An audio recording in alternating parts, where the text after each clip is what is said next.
Hello friends, मैं doctor Manju Keshari, consultant dermatologist, max Patparganj and came skin clinic Vaishali. आज हम बात करेंगे स्टोन डिजीज के बारे में। तो आज हम वेलकम करते हैं डॉक्टर पवन केसरवानी का। नमस्कार, मैं doctor Pavan Kesarwani. I am senior director in the department of urology, transplant and robotics at Max Super Speciality Hospital, Patparganj, Delhi. Doctor Pavan, आपका बहुत बहुत स्वागत है। मैं आपसे पूछना चाहूंगी कि किडनी जो स्टोन डिजीज है वो कितना कॉमन है? Kidney stone disease basically the disease of young people. तो जो हमारे यंग कार्यरत जो पॉपुलेशन होती है उनमें इफेक्ट होता है। And incidence is to the rate of 1 to 10। जहाँ पे ड्राई स्टेट्स होते हैं, जहाँ गर्मी ज्यादा होती है, जहाँ ह्यूमिडिटी ज्यादा होती है, वहाँ स्टोन की प्रेवलेंस ज्यादा है। अब मैंने ये पाया गया है कि 10 में से 1 लोगों को कभी न कभी लाइफ में स्टोन फॉर्मेशन हुआ है। मतलब कि अगर 10 लोगों में 1 लोगों को हो रहा है तो मतलब ये तो काफी कॉमन डिजीज है। तो डॉक्टर पवन, इसके इलाज के लिए जो ट्रीटमेंट्स क्या क्या अवेलेबल है हमारे पास? इसके लिए ट्रीटमेंट, अगर छोटे स्टोन्स होते हैं तो हम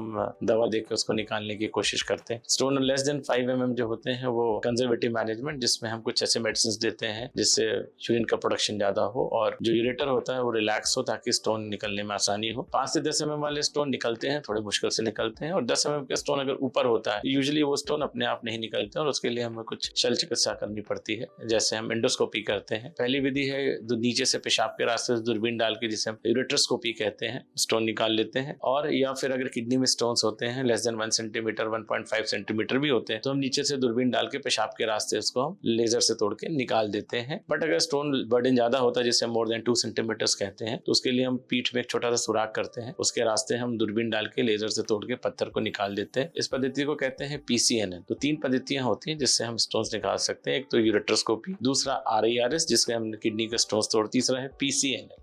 तो जो ये आप कह रहे हैं कि जैसे कि 5 मिलीमीटर या उससे बड़ा, तो क्या ये आप कोई पहले जांच करवाते हैं, पेशेंट आता है तब पता करते हैं, फिर उसके बाद ट्रीटमेंट कर सकते हैं? जी हाँ, हम स्टोन के लिए डायग्नोसिस के लिए सबसे इम्पोर्टेंट है या तो एक्सरे के UV या अल्ट्रासाउंड या तो CT स्कैन। इन तीनों माध्यम से हम स्टोन की डायग्नोसिस करते हैं, जिसमें CT स्कैन सबसे एक्यूरेट टेक्निक होता है स्टोन के लोकेशंस और डायमेंशंस को पता करने के लिए।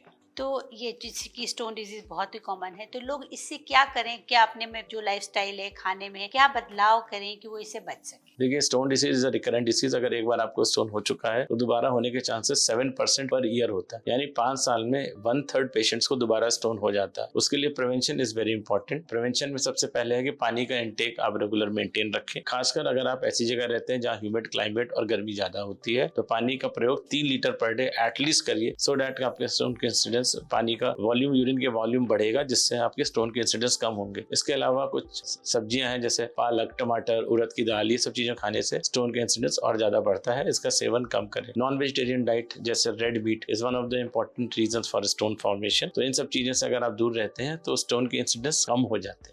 तो डॉक्टर पवन, क्या ऐसा भी होता है कि पत्थर बहुत तरह के, स्टोन कई तरह के होते हैं, किसी पर्टिकुलर डाइट, मतलब इस तरह का स्टोन है तो ये वाला खाना नहीं खाना चाहिए, तो ये क्या कुछ ऐसा भी है जो उनको बताया जा स्टोन्स कई तरीके के होते हैं। कैल्शियम ऑक्सलेट, मोनोहाइड्रेट या डाइहाइड्रेट, ये सबसे ज्यादा स्टोन्स पाए जाते हैं। उसके अलावा कुछ यूरिक एसिड स्टोन्स होते हैं और कुछ होते हैं इन्फेक्टिव स्टोन, जिसे कैल्शियम फॉस्फेट कहते हैं। यूरिक एसिड स्टोन्स उनमें पाए जाते हैं जिसमें ब्लड में यूरिक एसिड की मात्रा ज्यादा होती है, जिसको हम हाइपर यूरिसीमिया कहते हैं। ऐसे लोगों को प्रोटीन का इंटेक कम कर देना चाहिए, स्पेशली एनिमल प्रोटीन्स, जिससे ब्लड का यूरिक एसिड कम लेवल हो जाता है और स्टोन फॉर्मेशन भी कम हो जाता है। Apart from that, calcium oxalate, monohydrate, dihydrate के लिए जो मैंने प्रिकॉशंस बताए थे वो बहुत काफी हैं। जिनमें इन्फेक्शन, UTI के चांसेस ज्यादा होते हैं, इसमें स्ट्रोवाइट स्टोन्स या कैल्शियम फॉस्फेट स्टोन बनने के काफी चांसेस होते हैं। मोटा मोटा ये है कि अगर आप पानी 3 लीटर पर डे पीते हैं तो आप स्टोन से दूर रहते हैं। अगर आप पानी कम पीते हैं तो हो सकता है स्टोन आपको दोबारा भी। डॉक्टर पवन, मैं आपसे ये जानना चाहूंगी कि जैसे फीमेल्स में यूरिन लीक की प्रॉब्लम होती है, कॉमनली डिलीवरी के बाद हो जाती है, तो उनके लिए कुछ ट्रीटमेंट्स होते हैं, जैसे एक्सरसाइज होती है, कीगल्स एक्सरसाइज होती है, लेजर ऑप्शन होते हैं, सर्जरी होती है। तो क्या फीमेल्स में भी ये प्रॉब्लम जो है कॉमन है और क्या उनके लिए भी ट्रीटमेंट्स अवेलेबल है? जी हाँ, फीमेल्स में स्पेशली जिनकी नॉर्मल डिलीवरी हुई होती है, उनमें पेल्विक स्ट्रेचिंग की वजह से पेल्विक फ्लोर वीकनेस हो जाता है, जिसकी वजह से उसमें टेंडेंसी खांसने, छींकने से, जिसे हम स्ट्रेस इनकंटिनेंस कहते हैं, की प्रोबेबिलिटी काफी हाई होती है। और ये 40 ईयर प्लस में अपीयर होता है, जब टिश्यू जो है वीक होने लगते हैं, मसल्स की स्ट्रेंथ कम होने लगते हैं, तो ये चीजें प्रेसिपिटेट होती है। इसके बारे में थोड़ा सा मेल्स वाला, जो मेल्स में जो प्रॉब्लम्स हो जाती है, इनकंटिनेंस हो जाती है, उसको थोड़ा हाईलाइट कर देंगे।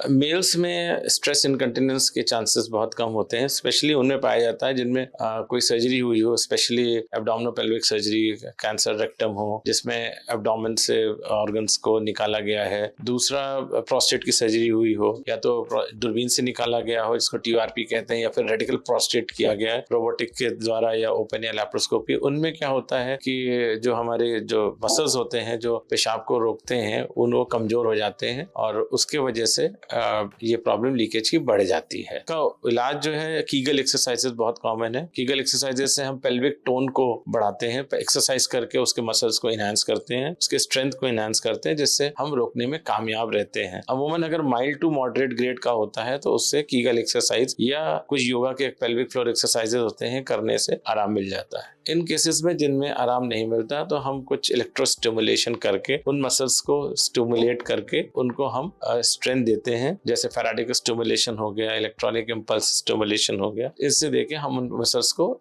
जो है स्ट्रॉन्ग करके इस चीज को हम उस कमी को पूरी कर देते हैं। जो बहुत सीवियर डिग्री के रहते हैं जिनको इससे भी इलाज नहीं मिलता उनके लिए हम यूरिनरी स्फिंक्टर्स आते हैं, जैसे हम आर्टिफिशियल यूरिनरी स्फिंक्टर कहते हैं, उसका प्रयोग करने से उसको हम ऑपरेशन द्वारा उसको हम लगा देते हैं ताकि पेशाब उनका कंट्रोल रहे। तो ये डॉक्टर पवन ने हमें बहुत ही अच्छी जानकारी दी कि कितने टाइप के स्टोन होते हैं और हम डाइट में क्या चेंजेस लें।